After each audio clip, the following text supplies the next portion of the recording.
Hi and welcome back. In this video I'm gonna show you how to locate engine block heater in 2014 Ford Fiesta.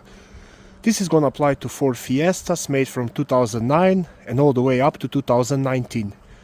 So first I'm gonna open the hood.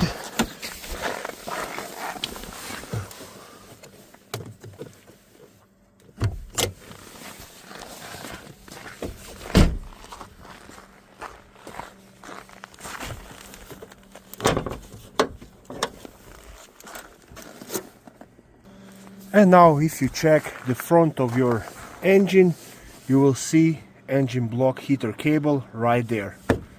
So it's usually two-piece cable where it connects right there.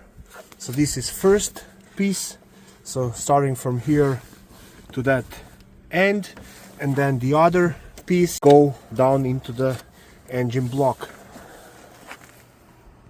And now just connect it to your extension cable. And that's it. I hope this video was helpful. If it was, please like, share and subscribe. Thank you. Bye.